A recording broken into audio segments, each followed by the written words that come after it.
Hello. അപ്പോൾ നമുക്കിന്നൊരു വാട്ട ഈറ്റിനിടെ കണ്ടാലോ? ഞാൻ എന്താ കാലത്ത് എണീറ്റ് വരുമ്പോൾ നല്ല ചൂടുവെള്ളം കുടിക്കും കേട്ടോ. ഇത് ജീരകം ഇട്ട് തിളപ്പിച്ച് വെച്ചിരിക്കുന്ന ചൂടുവെള്ളമാണേ. അപ്പോൾ ഞാനിവിടെ കുറച്ച് ചൂടുവെള്ളം എടുത്തിട്ടുണ്ട്. ഈ മഞ്ഞപ്പൊടി കാണുമ്പോൾ നിങ്ങൾ വിചാരിക്കുന്നുണ്ടാവും ഞാനിവിടെ മഞ്ഞപ്പൊടി എക്സ്പെരിമെൻറ്റ് നടത്താൻ പോകാമെന്ന്.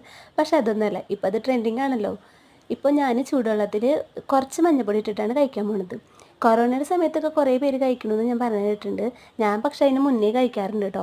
അപ്പോൾ ഞാൻ ഇവിടെ ചൂടുവെള്ളവും മഞ്ഞപ്പൊടിയാണ് കാലത്ത് എണീറ്റ് വന്ന അപ്പം തന്നെ കഴിക്കുന്നത്. അത് കഴിഞ്ഞ് വരുമ്പോഴേക്കും ഇവിടെ നല്ല ചൂടുള്ള പാൽച്ചായ ആക്കി വെച്ചിട്ടുണ്ടാവും അമ്മ.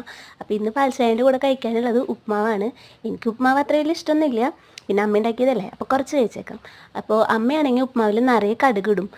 അമ്മ പറയുന്നത് കടുക് വെച്ചിട്ടുണ്ടെങ്കിൽ കാലുകഴപ്പ് ഉണ്ടാവില്ല എന്നൊക്കെയാണ്. നിങ്ങളുടെ അടുത്ത് ഇതുപോലെ ആരെങ്കിലും പറയാറുണ്ടോ? ഉണ്ടെങ്കിൽ വന്ന് കമൻറ്റ് ബിലോ. അപ്പോൾ പിന്നെ ഈ കടുകൊക്കെ പറക്കി കളഞ്ഞിട്ട് ഉപ്മാവ് കഴിക്കൽ കുറച്ച് ടാസ്ക്കാണ്.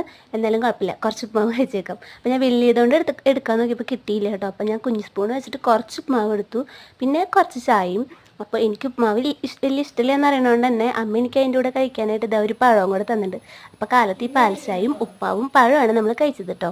പിന്നെ ഉച്ചയ്ക്ക് ഞാൻ ഫുഡ് കഴിക്കാനായിട്ട് ചെറുതായിട്ടൊന്ന് മറന്നുപോയി. എന്നെപ്പോലെ ഫുഡ് കഴിക്കാൻ മറക്കണവരുണ്ടെങ്കിൽ അതും വന്ന് കമൻറ്റ് വിടും. അപ്പോൾ വൈകിട്ടായപ്പോൾ അമ്മ എനിക്ക് കുറച്ച് ചക്കടയൊക്കെ ഉണ്ടാക്കിയിരുന്നു. ഇത് ഈ കറുവപ്പട്ടയുടെ ഇലയിലാണ് ഉണ്ടാക്കുന്നത്. അപ്പോൾ നല്ല ടേസ്റ്റും നല്ല മണമൊക്കെ ഉണ്ട്. അപ്പോൾ ഞാനിതിൻ്റെ വീഡിയോ ഇട്ടിട്ടുണ്ടായിരുന്നു, നിങ്ങളെല്ലാവരും പോയി കണ്ടു നോക്കട്ടോ. പിന്നെ വൈകിട്ടായപ്പോൾ നമ്മൾ ആൻറ്റീനെ കാണാൻ വേണ്ടിയിരുന്നു. അപ്പോൾ ആൻറ്റി നമുക്ക് കുറച്ച് താറാവ് കറി തന്നു. അപ്പോൾ നമ്മൾ വൈകിട്ട് ഫുഡ് കഴിക്കാൻ പോവാണ്. കുറച്ച് ചോറും അമ്മ ഉച്ചയ്ക്ക് ഉണ്ടാക്കി വെച്ചിട്ടുണ്ടായിരുന്ന മത്തങ്ങയും പയറ് കറി, പിന്നെ ഒരു ഫിഷ് ഫ്രൈ, പിന്നെ ആൻറ്റി വക സ്പെഷ്യൽ താറാവ് കറി, ഇതെല്ലാം കൂട്ടിയിട്ടാണ് നമ്മൾ വൈകിട്ട് ഫുഡ് കഴിച്ചത്.